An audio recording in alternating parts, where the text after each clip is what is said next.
Welcome to Massive Passive Cash Flow, the podcast that guides professionals to financial prosperity. Join our community and let's start building your wealth. Here's your host, Gary Wilson. Welcome back to the Massive Passive Cash Flow podcast. This is the industry leader version. We're glad to have you back. I'm glad you're listening. Be ready to take notes. Unless you're driving, if you're driving, keep driving. And then you can listen to it again later and fast forward and take notes and so forth. Plus the show notes will come out. You have all the things that the golden nuggets we drop in here, we'll put them in the show notes so you can relax and listen and focus on the road at the same time. We have a great guest today. Her name is Gina Hanson, and we go back a lot of years. I actually know her personally and professionally, so I can vouch that this is going to be one of the best podcasts you are ever going to hear, particularly if you are a leader in the real estate industry. So stay tuned. And well, first off, Gina, thank you for being here. Thank you so much, Gary. I really appreciate it. My pleasure. It's always a pleasure working with you. I mean, this has just been a real joy to be able to do this the last several years. It's one of the highlights of my career. And for everybody listening, I'm just going to get this out there right up front. So I met Gina, it goes back at least 12 years now, if not further. And I had just done a merger with my independent brokerage into another larger big box brokerage company. And we all went to a conference and I met Gina. I ended up getting my license in the region where she was a leader, an office manager, if you will, and put my license in her office. I was in another office at first because that's where the owner was. And I realized I really belong up in this other office with Gina. And she's the one that gave me my first, I would call professional opportunity to teach to a group of agents. And the rest they say is history. And here I am now. So if you're ever wondering how it is I got to where I am, you're listening to the person that made it all happen. That's how serious this is. So sit back and relax. And Gina, let's just start with how you got into this business. Because most of us started off in real estate. We started off in banking, or we were teaching, or we were a nurse, or we were all kinds of things. So take us back to that shift in your life that brought you into this industry. Let's go from there. My goodness gracious, it's been a hot minute. I came from corporate and also accounting and a wide variety. I worked for the government for a little while. I've just done this huge wide variety of jobs. I knew I didn't want to be corporate anymore, but I didn't know what direction to go. And I was looking into some other arenas. My husband overheard me at a Costco talking to somebody, selling them something that I did not know what it was. And my husband turned around to me and he said, "You're going in sales." I said, "No, sales is a dirty word. I'm not doing that." I don't want that. And he said, "No, I'm serious. You're going into sales." And that began the thought process of, well, if I did, what would that look like? And it was just a natural. My family was flipping houses way back in the 70s before, and late 60s actually too, before anybody was flipping houses. So when I thought about, okay, if I do go into sales, what would I sell? I've been in a lot of houses. I know houses. I know the bones. I know what to tell, what's good to flip, all that kind of stuff. It was just a natural. So I joined into real estate in 2007, right in time for the market to crash.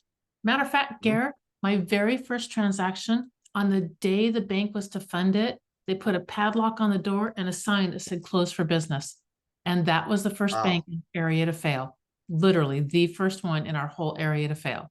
And that's how I got in real estate. That's almost comical. Okay, now let's do a fast forward here.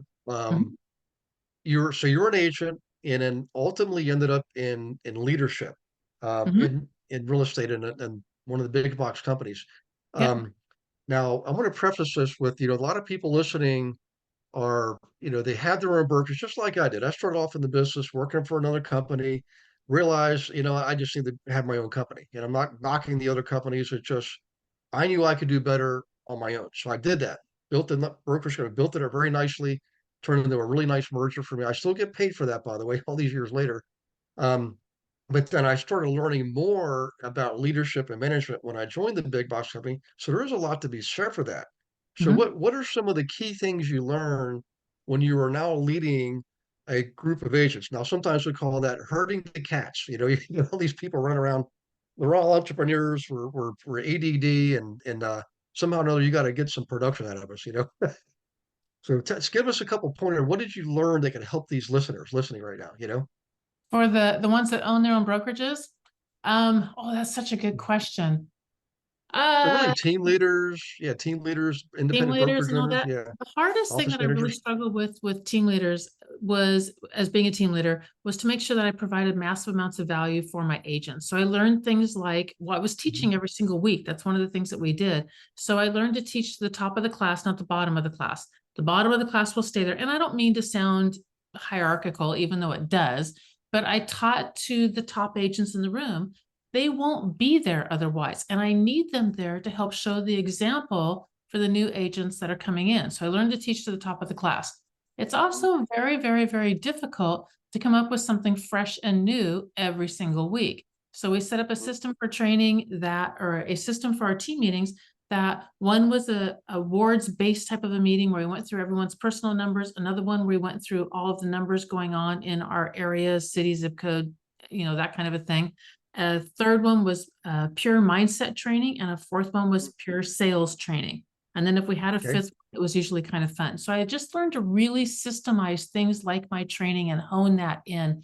I Hmm. also had to help agents who had built very large businesses, but were based upon a particular market, like a down market or an up market, to make sure that they were bulletproofing their business for longevity. Because many agents like myself that came in 07, 8, 9, 10, 11 only knew that bad market. So they knew how to do Yeah. REOs or short sales.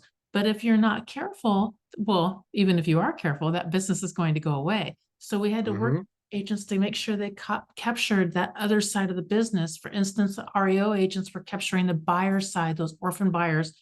99% of them are orphan buyers, so that they Right. had longevity when that market shifted. So it was really more of a holistic, long-term view of business rather than Yeah. being in the trenches.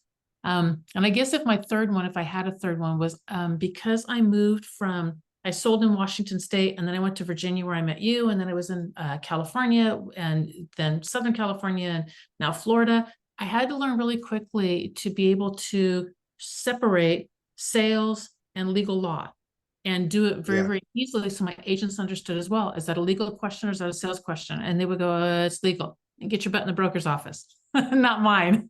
Yeah. Sales is I was sales. So that Right. was the other thing. And then how to train and teach across state lines appropriately, because laws are different everywhere. So Yeah. those are some things that I really had to really hone down within that role. Yeah.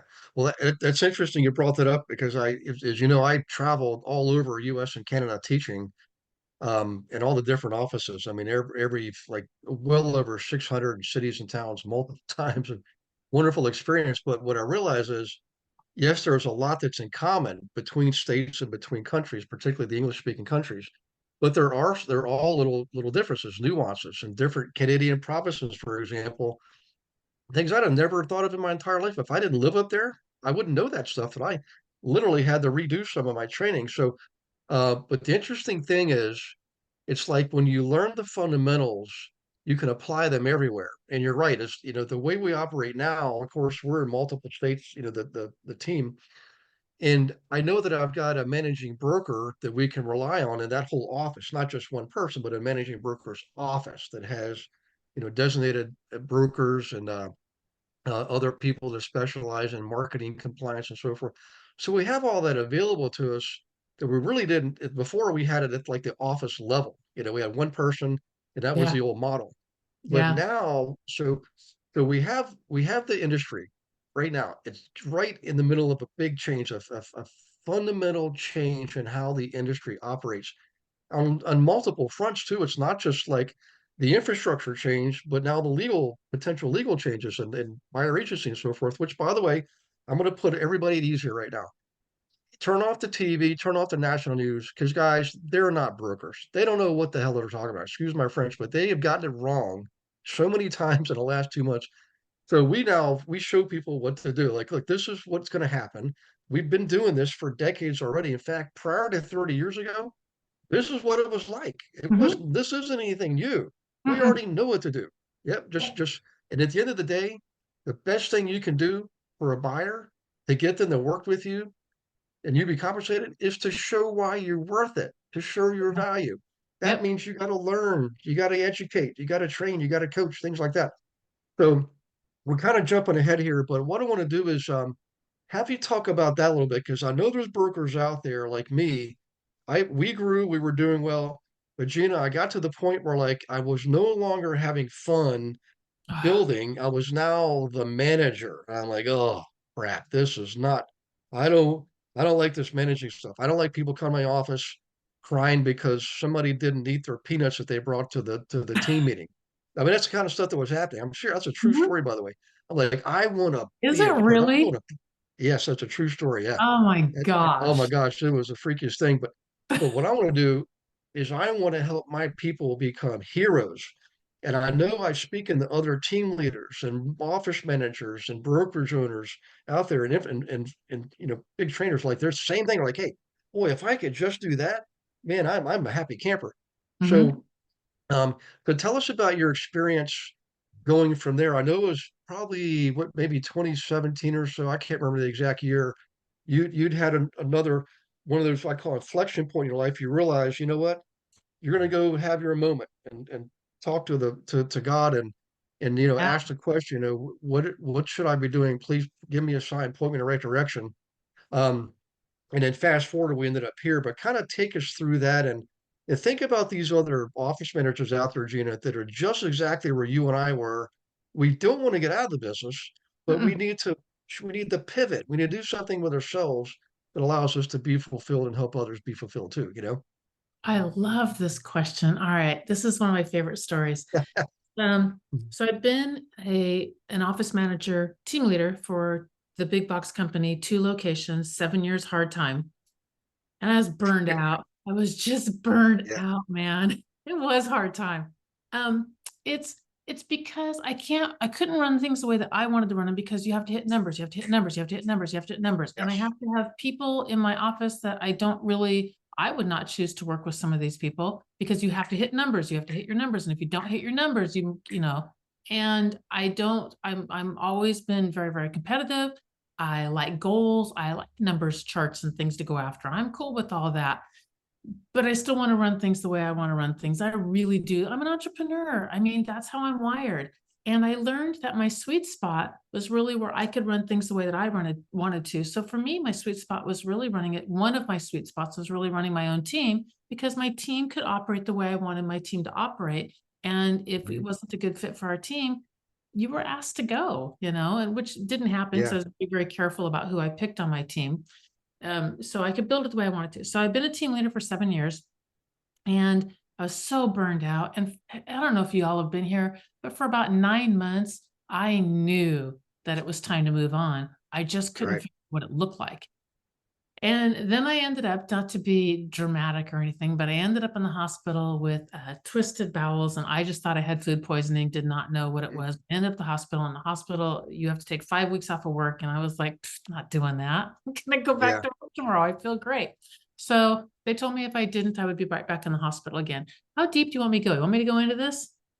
You want me yeah. to go? People, I tell you, All the right. stories, you know, what I found has really helped people the most because it'll anchor the Okay. messaging that's coming through. They'll really learn from this, you know. All right, So so let's dig in then. So they told me I had to take 5.5 weeks off of work and they told me to yeah, walk on flat paved surfaces. And that's awesome. I live in San Francisco. This is what flat paved looks like in San Francisco. I oh said, yeah, what am I supposed to do? They said, you will go mhm, drive to flat paved surfaces and walk there. So on the mhm, way home from the hospital, before we even got home, it was only like 15-minute drive. I told mhm, my husband, I said, I want to go to Colorado. And my husband said, mhm. you're nuts. And I'm like, yes, I know, but I want to go to Colorado. I'd never seen Colorado or Utah. And so he said, you don't We know even know. Colorado's really flat. You- No, just well, it's flat high. there you go. So, yeah, Mhm, so we drove around for a little bit to make sure I could handle a car ride. And the next day we went home and we packed. And the next day we took off and we went to Colorado. We did Colorado, Utah, Northern California. Oh gosh, Northern Arizona. We just did this great Nevada. We did this great 5-state, 5-week tour. yeah, And I followed the doctor's instructions. I only walked on flat paved surfaces. If it was something that wasn't a smooth mhm, path, I didn't do it. And we were in Colorado and I kept on asking God, I'm like, I know that I'm not supposed to be doing what I'm doing anymore. but I have no clue what. Like, I really don't know.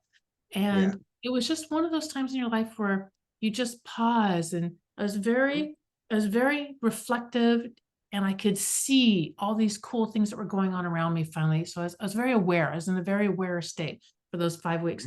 So we were in Telluride. And if you've never been there, it's stunningly beautiful. I encourage you to Oh, go yeah. there. And there's a gondola that goes from Telluride up to the top of the mountain and then back down to some town on the other side.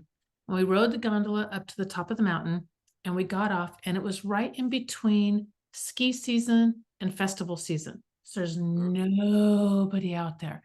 And up at the top of the mountain, there are 2 Adirondack chairs and nothing, lodge that's not open or anything. And there's nothing. So we got off the gondola. And I told my husband, I said, I'm going to sit down in the Adirondack, because this is top of a mountain. It's not flat paved surfaces. I'm just going to sit and look at the view, and you go do. And so he took off and was taking pictures and doing a little hiking. And I sat out there and I could see blue sky, and I think it was gray rock, and then green trees, and then red rock, and then this little town down at the bottom. You're so high up.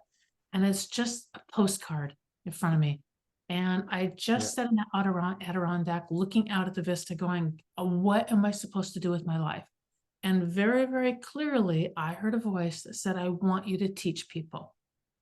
Okay, all right then. And then I thought, you're nuts. It was so audible.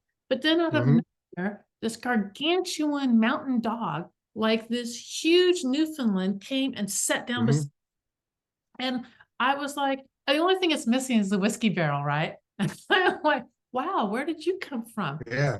Petting the dog, like literally that's sitting taller than me, because I'm, your butt's on the ground almost in the Adirondack. Petting this dog. And Greg, my husband, walks up and he goes, what's that? I'm like, dog. Yeah. He goes, where'd it come from? I'm like, I have no idea. There's nobody around. I mean, nobody. And he goes, well, what's his name? I thought, that's a good question. And it had a collar. Its collar was like, this dog was huge like this. And the name tag, the dog tag, was as big as an Olympic medal. It was huge. And so I kind of moved it around so I could see, and I flipped it over. And her name was Sophia, which means wisdom. Oh, wow. And I'm like, all right, I'm paying attention now. You're supposed to teach. Yeah. So I went back and I tried to give 3 months notice. They asked me for a year. We settled on 9 months. And so I stayed another 9 months, wrapped things up, and then opened up my own coaching company and moved into coaching and teaching. And what I learned from that was that my sweet spot, my true sweet spot, is raising up leaders of other leaders and really working through other people. And I really wanted to craft this. This is a big industry. So you get to craft your business. You're smart. You get to craft your business however you want to. There's a lot of money to be made in a lot of different facets of this business. So I decided, I wrote down first kind of what I like in my high stuff, things that get me high in real estate. And then I wrote down the stuff I never want to have happen. Like, I don't like working weekends. I don't like, Gina, have you got a minute? I hate managing. I'm cool with leading. I don't like managing. I don't like babysitting. I don't like, oh God, I just don't want to have those conversations anymore, ever have to have those. So I wrote down the sweet spots. And then I wrote down, after I kind of wrote down that, I wrote down what I want my life to look like. And when I came up with that combo of, I want to be left alone on the weekends. I don't want my phone ringing off the hook with my toilets broke, my water heater broke, my electricity, blah, blah, blah, blah, closings delayed, blah, blah. And I don't want to deal with that stuff. When I combined all of that, I then said, okay, what can I carve out that fits all this and makes my soul really happy? And I realized fairly quickly that it was exactly what I was told on top of that mountain. It's flip and teach. And that's when I started crafting out the coaching company. And now I teach through EXP. I teach in all the broker staterooms. I teach new experience. Yeah, I get a coach. I get to do the stuff that I love. And for the most part, my phone doesn't ring on the weekends. Unless somebody that wants, it's just different. It really, really is. That's not to say that if I'm coaching somebody, like I got off the phone before this call, and she's been in real estate a few years, but she's really she's doing a new form of lead generation. She goes, well, what happens if I get this? I'm like, if you get this appointment, you just let me know, set it for a couple days out. Let me know, you and I'll sit down, I'll carve out an hour, we'll Zoom and we'll get you taken care of. So it's not that I'm not Mhm. available. It's just for the most part on Sundays, etc. This is not Yeah. harassing me anymore. So there you go. That's Yeah. kind of my story of how I moved into this.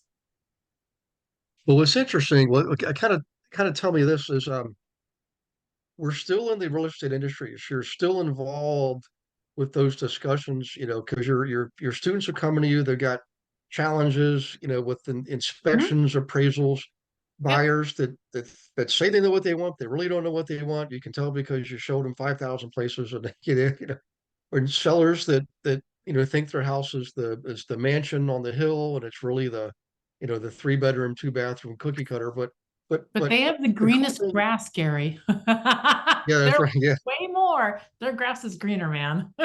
Yeah. But what's Mhm. cool is you're actually involved with the business, Mhm. through your students, but you're not directly tied to the actual transaction. I mean, you're indirectly, you can be, but really you're not signing contracts. You're Mm-mm. not going to closings. You're not opening doors. You're not Mm-mm. taking the Mm-mm. phone calls and all that stuff. And you still get the thrill of helping people achieve something really great. Yeah. So when you think about the listeners out there, I know there's brokers out there like I am. After a few years, you have success. You hit that, what happens is you hit a certain threshold where if you have your own brokerage and you get to somewhere close to 50 agents, what you become a target. All the big box companies now know who you are, and Mm-hmm. you're not just a nice little guy down the street. You're a competitor, and Mm-hmm. they'll try to buy you. Be nice at first, and then they'll try to bribe you. And then if they don't do that, then they'll try to recruit away all your agents. Mm-hmm. It gets tough, and it gets no longer to be fun. So when you think about that dynamic that happens out there, and by the way, it doesn't just happen to independent broker. Anybody that has an office, even if you're a manager managing an office, and you got 300 agents, it's going to happen to you too. That becomes part of your daily job, is to maintain what you've been able to build, and that's when all of a sudden the fun kind of starts going away. But so is there a hope for these independent brokerage owners and the team leaders out there, listening to what you're doing? How would you describe that transition? I know you personally, and I can tell you guys for a fact, Gina is way more calm and at peace now, and she's just, her reputation is growing like flowers in spring.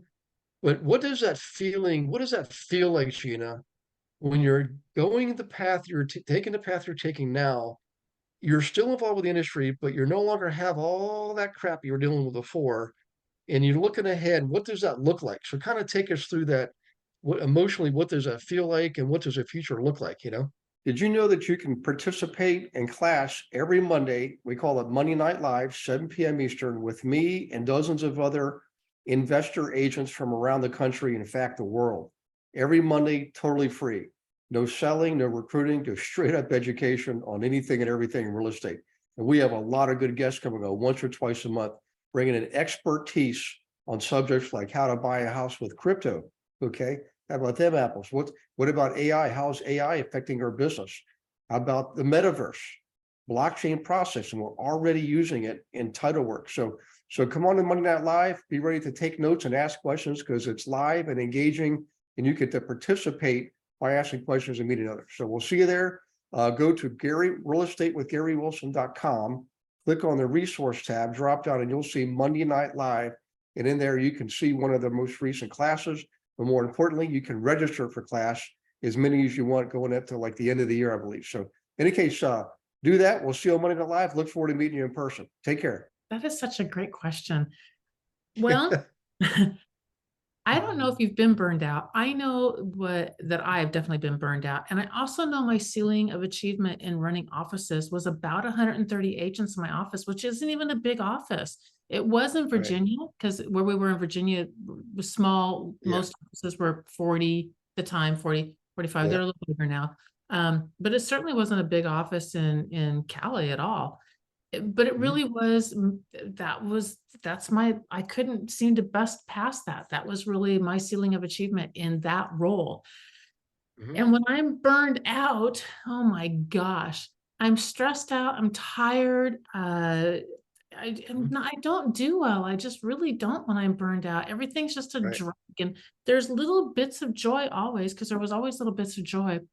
But it's really just, it just drags and pulls you down. Where Yeah. now there isn't anything I dread about my business. We start every morning off with, well, Tuesday, Wednesday, Thursday, Friday. There's a morning mastermind that I host. It's 8:30 in the morning Eastern time. So for some of my agents, it's really early because we're all over a different Yeah. state. And Mhm. it is, it is, it is, oh gosh, how do I put this? We, because of what we've created and the people that are in there and the way that we set this up, we get Mhm. to talk about politics or religion or what's really going on out in the industry on a really deep level, fear, all of that. And every single person is Mhm. respectful, even though we come from way very, very different backgrounds. I think we have 6, maybe 7 different religions that are represented in that group. Trying to think, have Mhm. on the top of my head. And both sides of the political spectrum and all points in between. But Yeah. every single person is respectful, passionate about what they believe in, can openly speak in what they believe in, and their strong opinions or beliefs do not take away from anybody else's. And it ends Yeah. up being this very widely varied group of human beings that all have the same exact heart. And since we all have the same exact Yeah. heart to go really help people and help them on a profound level to do what I like to call real estate, Yeah. there's joy that starts off every single day and it just continues throughout the day. And I know at the end of the day, like I was looking back a couple of days ago, and there were 4 people in particular that I talked to that day, in addition to some other teaching classes and the Mhm. mastermind and some other stuff. And every single person is like, wow, you really changed my perspective today. You made my day. And that just feels good at the end of the day to be able to Yeah. say that too when someone does that for me. So there's a whole different passion and joy. And there Mhm. really is. Imagine this. Mhm. Imagine looking at whatever your perfect world would look like in real estate, whatever that might be. It might be just lead generating and giving the leads to somebody else. It might be just doing just listings and being able to turn over something to everybody else and just going and securing the listing and then turning it over. I don't know what it is, but whatever Yeah. that is, imagine being able to craft and create that, that perfect sweet Yeah. spot that gets you the highest. And now imagine what it would be like to, that's what you get to do every day. So it's not Yeah. work if you love it. It's not work at all if you love it. Exactly. Yeah, I was looking back and I was like, it was a light week. I'm like, oh, I think I only taught 11 classes that week. I'm like, that was a light week. So it was only 11 classes. Yeah. Yeah, but that's 11 classes that I taught in one week. Right. I love that. I really do. I love being able to see people get it, and Yeah. then they get a change. And I'm passionate about it because I almost left the industry back in '08, I think, in the middle of '08. After 1 year, I was like, I'm done. I'm getting a job at Starbucks or something. I'm not doing this anymore. This is crazy. But Yeah. some helped me. And because they did, I stayed. And it's the best decision I ever made. And I don't want somebody else through all this mess that we're going into where everybody, you mentioned the news reporting stuff wrong and said turn off the news. They Yeah. said, I think it was NBC, but it was one of the legacy news companies who Mhm. literally said that we NAR set commissions for the Mhm. past 2 years of 6%. And I'm like, my God, there's 1.5 million or something like that realtors in the Right. United States. You couldn't find one to get the truth on of how that works, like not one.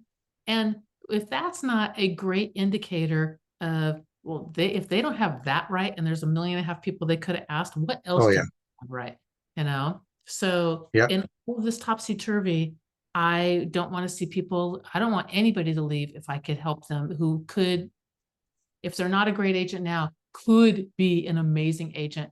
And there's such Yeah. a great opportunity now with the fact that, I mean, half of our industry left. You know that, Gara, last time, half of our Right. industry. Oh, There's a yeah. lot of opportunity. There's a lot of money being left on the table when Yeah. stuff like that happens. There really is. Yeah.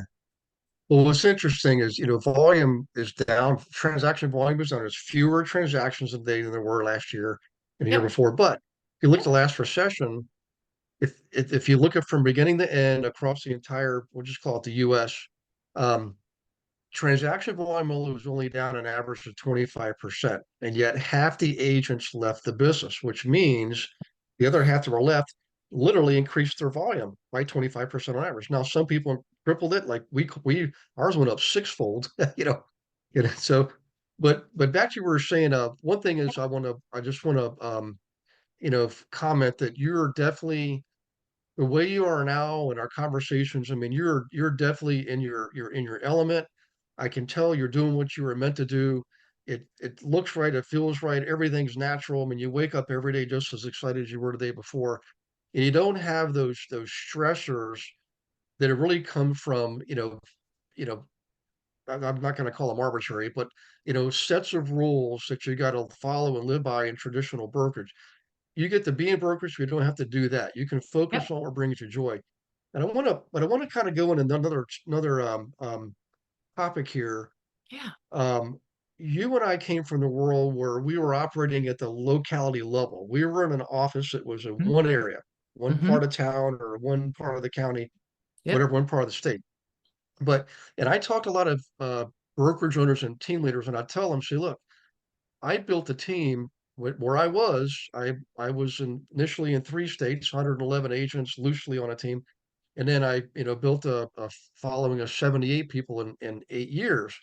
Well, here in 3 years, I went to like 170 something people, and our production team, a true production team, not just like your these are the people that follow me or anything like that. No, these are real people that were contractually on a team with me, and Mhm. we're in 38 states. And I Mhm. have people tell me all the time, well, you can't do that. You have to be, there's rules. There's like, you got to have a license in every state. I'm like, no, I don't have to have a license in every state.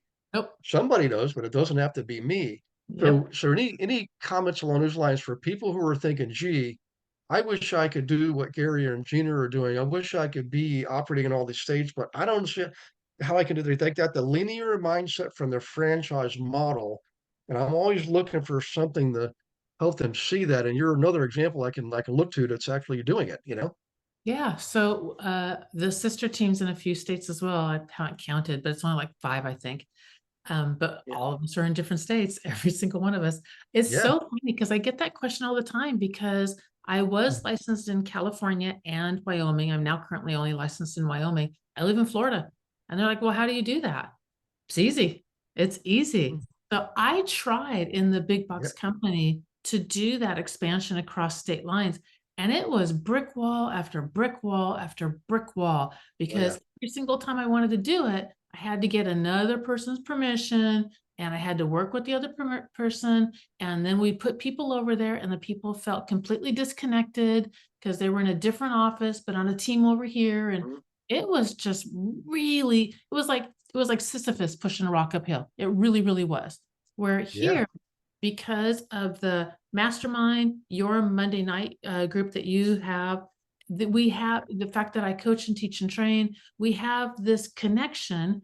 And like that morning mastermind group, I think there's usually 12 to 16 states represented in that group.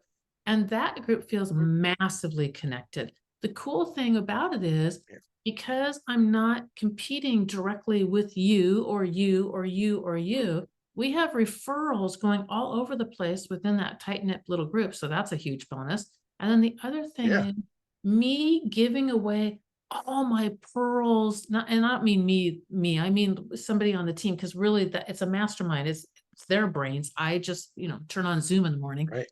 They show up and share their wealth of knowledge, their pearls of wisdom that they're giving out, which is something that they've crafted after all these years of business. And like, this is this gem. There's Yeah. nothing, real estate agents all the time are like, mine, oh, mine, like, Oh, oh, yeah. share anything. And we don't have any of that because you're not taking any business from me on Nope. any level. So that works as well. Also, it really is a completely different mindset. Um, we have support. We've got, if I ever have a broker question And I worked with Gary side by side on building out the 38 state team. So every single time I ever had a broker question, I just went online, boom, boom, boom. I was in front of a broker inside of 30 seconds tops, maybe a minute, maybe. Got my question answered, all 38 states, was boom, back on, doing the rest of whatever I needed to do that day. Rather than, is the broker available? Hang on, they're on a listing. Okay, when can they give me a call when they're done? And then you wait 3 hours, and then none of that. Click, click, click. I have my answer. I'm talking to a person, actually live talking to a person. Boom, done. So it's not only doable, there's really nothing stopping you. And there's no reason why why, if you want to go that direction, there's no reason why you shouldn't. And for most of us as agents, we don't like that management crap. Like we really don't like it. So if all of that is removed from us and we don't have to worry about it, and we've got people to make sure that everything's, because I want to be legal. I just don't want to have to be the one making sure you're doing that legal. I want someone else to make sure that you're doing that legal. And then you leave us our sweet spot, which almost always for a real estate agent is some sort of face-to-face, person-to-person thing. It just works. It really does. Yeah. There's some interesting dynamics, and I really appreciate you sharing that too. But it's even for me when I came on board, and I like to think of myself as pretty open-minded, and that's you know people were telling me about this for years, and I wasn't listening. Even though I thought I was an open-minded person, I really wasn't, because I wasn't listening. When I finally somebody that I knew personally, sat me down and said, "This is what you're not getting. This is what you're not taking in and understanding," and explaining to me in terms that made sense to me. That made all the difference. And so the whole philosophy of us being so sharing and giving, it becomes culture. That even if it's not your nature to do that, this is what I've discovered since we've been doing this, Gina. People I've met who inherently were scarcity minded, like the agent you described before. There's a lot of them out there. Man, this is my letter. I'm not sharing my letter with anybody. Blah blah blah blah blah. It's scarcity minded, and I understand it at the local level. I don't agree with it, but I understand it. Well, here we don't have those barriers and restrictions. I can share my letter with somebody in Boise, Idaho. It won't make a hill of beans of difference to me. If I'm in Charlottesville, Virginia, me, you never know where I am from day to day, right? Nope, you never do. But the point, yeah, but the philosophy of a rising tide lifts all ships really means something, because we really are. It's like a playground. We get to be entrepreneurs. We're given the sandbox with all the toys. We got people on the outside hoping to stay inside not get in trouble. You're right. So No we real have the estate jail. operations. Yeah, we that's right. We have the operations people there. And the thing I like about it is I've never been told no here. I used to be told no when I'd said, "Hey, Me I want to build a too. yeah, I want to build a national team." They're like, "Well, you just Nope. do it our way. Nope. Do it this way. We've Nope. been doing it for years. You know what we're doing." I Nope. understand that, but this is new. This industry is changing, guys. Everybody I listening, agree. yeah, I'm going to interrupt for 1 second. yes, go Here, ahead. instead of people saying you can't do that, they say this. I get this all the time. How can we do that? And then they Yes, start thinking, and it's such a better question than no. yeah, Once you say no or it can't be done, your brain shuts down. But if you just shift that into, well, if it could be, how could it be done? You open your brain back up again and it just became awake, and you will see that path. I think all paths are all this yeah, side of legality. Like, I am not going to ever go across the side of illegality. I might dance right up against that line, but I'm not going to cross over it. But excluding that part, once you shift that question over to, but if it could be, how could it be? Something along those lines, all of a right, sudden you'll see it, and you can't see it otherwise because you have shut your brain down. So yeah, you're right. yeah. And that's who I want to work with. I want to work with people who are like, how can we do that?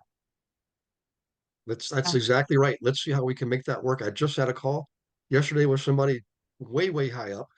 Mhm. And it has to do with another agent that I'm speaking with. It has to be he and his wife are number two domestic team in the country in their brokerage. And they have a really awesome platform. And I'm thinking, my gosh, if every agent had this tool, it would change the industry right now. And this guy has it. So I've went up the chain and everybody was like, wow, that's amazing. I want to connect you with so and so. Now I'm all the way to the top. And he was like, Gina, within minutes, he's asking the questions like, well, let's see how we can make this work. What kind of production numbers does this guy have? Not in sales productions, he's number two there, obviously, but as far as his platform. And I said, these are great questions I need to find out. But they want to make it work. They want to make this platform available for this young guy and his wife to grow. He wants to grow, but the Mhm. way he's doing it now, and I'm just going to describe it so people understand this. He's thinking of it in terms of the franchise model where he's got to go from office to office and state to state, which is true in the franchise model. Mhm. Here, you don't have to do that. You plug Mhm. in the spinal cord of this organization is an organization model. So as soon as you plug in, you're automatically connected with the entire universe.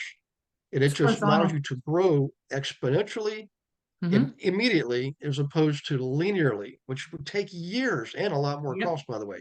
Yes, a Um, lot more cost. And the franchise yeah, business model is really the polka dots all over the map with the spider web connecting everything together, kind of. yeah, And this is just a nice flat, like jump in, plug in, and then you have instant access to all of it. And nobody thinks yeah. anything of the fact that, well, you're in this state, you're in that state. That's never questioned. Outside world Nope. questions it. How do you live in Florida with the Wyoming license? Inside never Yep. questions it. They're like, whatever, Yep. good to go, let's move. Yep. No? Yeah. Hey, Gina, I want to Yeah. do, I know we're getting close to time, but I want to do something for you Too bad. I'm as a liking gift talking because to you. you really are. I mean, you've been such a powerful influence on my life and the lives of hundreds and hundreds and hundreds of other agents that I know.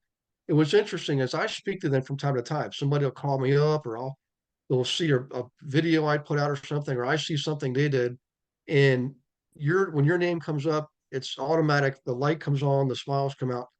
So what do I tell everybody listening here? Gina is a success coach. And if you don't know what that is, just look it up. It is extremely rare. At the time Gina got this designation, it was one of fewer than 100 success coaches on the planet. So, 35 of in any us case, in the original group. Yeah. Success yeah. certified. Yeah. 35 of us originally. They don't even do the certification anymore. I think they've capped it. Wow. They've stopped at something, but I know I was with the first 35 is the group I was in. So you're right. I don't think there's more than 100, 150 maybe that are success Yeah. certified. I know they don't do the certification at all anymore. At all. It's amazing. Well, the original Success magazine was actually created in I think the 1890s or something. It's been more than 120 years and it's just this unique, rare magazine. But the cool thing about coaching, so I'm going to put you on a spot here. Are you Okay. open to people wanting to talk to you about you possibly helping them, grow their business and achieve some of the things that you and I've achieved? Is that I know you're busy. I know you've already got your teaching for university and I think 40 states so far, something like that. How many Yeah, states? 40 of the 50 states, and I have to redo, Wow. I gotta count again because two states just popped in this week and said, hey, we heard about you. Can you do da da da? And one state in particular is like, I'm leaving, I'm going on vacation. I need somebody really good, please. So I'm like, let me see if I can rearrange some stuff to get you taken care of. And I was able to. So I'm really looking forward to that one next week also. So that's really a Yeah. blessing too. Am I willing to coach if it's the right fit? Yes. And so one of the Okay. things that we do, yeah, is well, we have a conversation about what do you want to do? What Yeah. does it look like? What are your goals and that kind of stuff? And then, are you a good fit or not? And so if that lines up, yes. Okay. Now, is there website? How can people come look at you, check you out, and get a hold of Oh, you? You know? very cool. So selfconstructed.com, O- selfconstructed.com. Okay. So it's the website. And Gina-Hanson, Hanson will get you there too, but people misspell Hanson all the time, not to mention they butcher Gina. So selfconstructed.com will get you there. So if you Okay. drop in something there, then we'll be able to circle back around with you. I'll get notified. So that's one Okay. way. Okay. Selfconstructed.com Yep. and then Gina-Hanson.com. Yep. That one will get you there also. And guys, it's Hanson, Yeah. right? Gina, Gina. Yep. Um, so in any case, I would go to selfconstructed.com because I got a feeling there's some good content there that they can check out. But if you guys, if you're listening here and you've got you got a team, you got 10, 20 agents, you got a brokerage, you got 15, 50 agents, whatever it is, and you've kept it to yourself, because I did too, that you really want to change. You know that there's something more out there for you. I'm telling you, Gina's been through it. I've been through it. And Gina helped me through it. Okay. Not once, but twice. I'm telling you, she is the person to help you see it and realize it and make it happen. There's no hidden agenda. Have the conversation, see if it's a match. Gina will tell you. And I can tell you, it is absolutely worth it. I mean, it wasn't too long ago, guys. I was still in production, opening up doors and stuff like that. And then I was a, typical team leader, and it got to the point where I'm basically herding cats and just a lot of personal mumbo jumbo. I'm a business person. I want to grow, and I want to leave a legacy. If that sounds like you, look up Gina, give her a call, and maybe we can do a three-way. You never know. I mean, we're pretty close here. But Gina, thank you so much for doing this. I really appreciate your time. I know we went way long, and but you're going to help a lot of people. This is getting downloaded in like 30 countries now, so it's a lot of Cool. bandwidth. But thank you. Any final thing you want to say to people before we go? Final words of wisdom, or Um, I guess a couple things off the top of my head. One, you called me up. It was the beginning of COVID. You called me up and said, I want to do a new thing. And I knew who you were on such a core level that I didn't even ask what you were doing. I just said, yeah, it's a good time. Let's go do something. So I think that part of it is that there was, I guess it would be this, and it's something I belong to a couple of speaking groups, and I just taught this in one of the speaking groups. The first thing is that I knew that I wanted to do something, and I had an idea of what direction I wanted to go, but I didn't know where it was or what it looked like. So once I had that awareness of what it was, then it was very easy to take any conversation that came at me and go, hang on 1 second. This person thinks the conversation is going to go here, but I know what direction I want to go. I want to ask some questions to see if the conversation can go this direction, and is there any alignment? And then once I realized that if there's no alignment, that's cool. The conversation went there and there's no alignment. Let's go the way your conversation wants to go, and let me help you out, or whatever it is that we're talking about. But if there is alignment and it's going, and I can see about it going the direction I want to go, I'm going to see if I can't flip that conversation to see if there is alignment. And if there is, say yes. Just say yes. Yeah. Richard Branson said, just say yes. And that yeah, I thought, is like you, that I was very open-minded, but I really wasn't either. And it's not like I need you to join my company or anything like that. I mean, right. just in life, it is know what direction you want to go and what your true north is. And then when anybody else pops in your life with any kind of a conversation, look and see if there's alignment, because you don't ever know where the opportunities are going to be. And if there is alignment, then say yes. And if there's not, no harm, no foul. You had a great conversation with another human being. So I guess that would be it. Cool. Well, I appreciate that. Yeah, there's a lot to be said for that. Everybody listening, the bottom line is you know, life can be really short, you know, but it can also be really wide. I think Kareem Abdul-Jabbar said that. Life can be short, it can also be really wide, which means you open up one door, you're going to see 10 more doors open up right in front of you very quickly. And you didn't know that they were even there till you opened that first door. And that's what life is. It's a journey of you stepping through that next door. Never ever stop. Don't ever quit. I mean, every day, wake up, hit the ground running. If you like baseball, I mean, swing the bat every single day. You don't have to swing at every pitch, but make sure you're in the game swinging. I'm telling you, you've got a lot more. One thing I know about people is this, for you listening, you are far more capable of what you really believe you are capable of yourself. You are far more capable, give yourself the opportunity, check it out. And the world, you've got the world to grow. So in any case, we're going to wrap this one up. I appreciate you, Gina. I appreciate you, listener. Please leave a review for this. This has probably been one of the best podcasts we've had, especially if you're an industry leader. Leave a good review, because your review, that's our currency. That's how we get paid. You don't have to pay us for this, This is how we get paid, is your review. So we appreciate that. And we will see you on the next Massive Passive Cash Flow podcast, particularly the Industry Leader Version. Take care. God bless you and your family. Bye-bye. Bye-bye. Thanks for listening to this episode of Massive Passive Cash Flow. Be sure to go to realestatewithgarywilson.com to join our community and start building wealth today.